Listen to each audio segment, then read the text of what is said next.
O gavião está sem chão. Durante o voo, tenta reconhecer a área que antes era tomada por mata. Um dia antes, o incêndio transformou o verde em cinzas. Igor atua como guarda-parque no Morro do Itaoca, em Campos, e foi um dos primeiros a conter as chamas. Foi um incidente, né? Foi um incêndio ocasional. Alguém teve a negligência de deixar algum foco de fogo ali na beira da via e o vento acabou levando ele para dentro da floresta ali. Então, a gente teve contato com o bombeiro por volta de 4 horas da tarde, que foi mais ou menos o horário do incêndio. Já havia sido acionado os bombeiros por meio de algum ciclista que estava passando aqui no momento. E eles vieram, só que não houve um preparo adequado, né, porque não informaram a gravidade da situação. Então, o bombeiro, quando chegou aqui, não tinha o equipamento adequado para poder fazer o combate. Teve dificuldade quando o fogo adentrou para dentro da mata. Eles resolveram parar de atender, porque já não tinha capacidade de demanda, acreditando que o fogo ia dar uma baixada, porém ele veio aumentar de novo. Então, a gente teve que estar aqui durante todo o momento acompanhando esse incêndio para ver a gravidade da situação. Quando foi por volta de 6 horas da noite, ele tomou uma proporção muito maior e aí a gente conseguiu entrar em contato com o secretário, conseguimos uma equipe de bombeiro mais capacitada aí, com equipamento mais adequado, conseguimos fazer a imersão dentro da área de floresta ali, por meio de abafadores ali, combate de fogo com fogo, a gente conseguiu conter a situação ali. A área que ele está vindo é aquela lá, para evitar de alastrar, o bombeiro teve a ideia de, a equipe está aí, fazer a contenção com fogo à frente, e aí chama, encontra com a chama e anula. A causa do incêndio ainda está sendo apurada. Por ser uma área de proteção ambiental, queimadas nas proximidades do Itaoca são proibidas. A gente já avisou todos os agricultores ali em volta, né? Falei, as usinas Coagro, Mazacupim, que tem área de cultivo ali, tem área de pastagem, eles estão fazendo colheita mecanizada.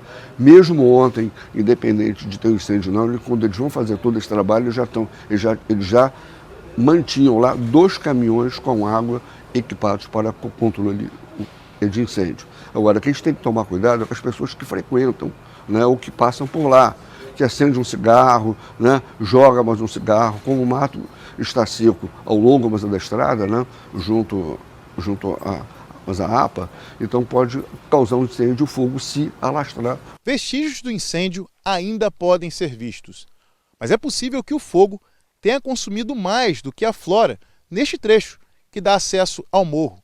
As chamas tiraram muitos animais das casas e pode ter custado a vida dos que não conseguiram fugir. A gente, às vezes olhando de fora assim, a gente acha que o impacto não é muito grande, mas ali é parte de um corredor verde, a travessia de animais. A gente tem tatu, tamanduá, diversas espécies de aves, macacos, felinos, anfíbios, vários desses animais circulam ali, serpentes, répteis, e a gente não consegue orientar eles qual que é o caminho adequado na hora que tem um incêndio desse, para onde que eles vão. Então, pode sim ocasionar, e com certeza ocasionou, um desequilíbrio ambiental, fontes de recursos de alimentos, abrigos de determinados animais, tudo isso foi afetado aí e vai levar um bom tempo, a natureza não se recupera na mesma velocidade que na cidade. Com as mudanças climáticas cada vez mais afetando os nossos dias, o descaso que gera destruição, como no Morro do Itaoca, deveria estar com os dias contados. A gente tem que ter bastante cuidado ao navegar em áreas de unidade de conservação para evitar que esse tipo de acidentes aconteçam. A gente está em período de seca, é um período de inverno, um período onde as plantas e as folhagens ficam mais secas e ficam mais fáceis de ser incendiadas, são muito mais inflamáveis. Então a gente tem que ter cuidado até com garrafinha de água, cara, que ela pode criar um efeito lupa junto com o sol e criar incêndio. Se a gente faz algum evento, algum churrasco, algum ritual religioso, alguma coisa do tipo que use o uso de fogo, tem que ter essa conscientização da área que está em volta, fazer uma proteção, bituca de cigarro, não só em área de proteção ambiental, mas em toda via e estrada. A gente tem que ter esse cuidado mesmo. E como tem essa conscientização ambiental, tem que começar nas crianças, para que nós possamos, na frente, termos adultos, né, conscientes. Falar com o Hugo Soares ainda sobre esse assunto, né, sobre o incêndio que destruiu parte da área de proteção ambiental no Morro do Itaoca, em Campos. Hugo. Então, Alexandre, eu costumo visitar o Morro do Itaoca desde a infância, e é muito triste realmente ver aquela situação e ver que a falta de cuidado pode ter provocado, como disse aí o guarda-parque, uma situação como essa. Isso se expande, né, para o que a gente tem hoje em dia, né, o assunto inclusive está agora em todos os telejornais, que é a crise climática, que afeta tanto o Rio Grande do Sul, mas que contrasta com o que a gente viu agora com o fogo consumindo parte, né, do Morro do Itaoca. A gente conversou com o ambientalista Arthur Sofiati, que acompanha essas relações de como está a nossa região e fala bastante sobre a dificuldade de prever um dado que é importante para a questão, né, relacionada ao meio ambiente, é a previsão. E a previsão está cada dia mais difícil de ser feita. Vamos acompanhar. A gente está passando por um momento de calor muito alto, de fato uma seca, de fato algum resíduo das chuvas que caíram em março ainda, a gente sente isso, mas a tendência é cada vez mais essa região aqui se ressecar. Não porque é uma tendência natural, é porque nós praticamos um grande desmatamento, nós praticamos uma grande drenagem da Baixada, então a água que era abundante na região hoje é escassa.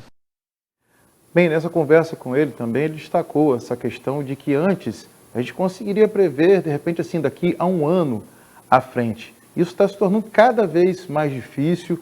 Então, a parte que nos cabe é realmente tentar, como ele disse, relacionado ao Rio Grande do Sul, estão falando de reconstruir Porto Alegre, reconstruir toda aquela parte do estado, mas, na verdade, é momento de repensar, além de fazer uma obra simples ali, Alexandre. A conscientização tem que vir antes de fazer qualquer coisa, porque a gente sabe o que está acontecendo. Claro que foi um desastre climático, sim, mas teve a participação do homem para que isso acontecesse. Então, nós podemos já repensar as atitudes para que nós não tenhamos algo parecido, seja por água, por fogo, enfim, em qualquer parte do país. Obrigado aí, Hugo Soares, pelas informações. Queria agradecer ao Sofiati por nos ajudar trazendo conteúdo para que você de casa também esteja ciente do que vem acontecendo.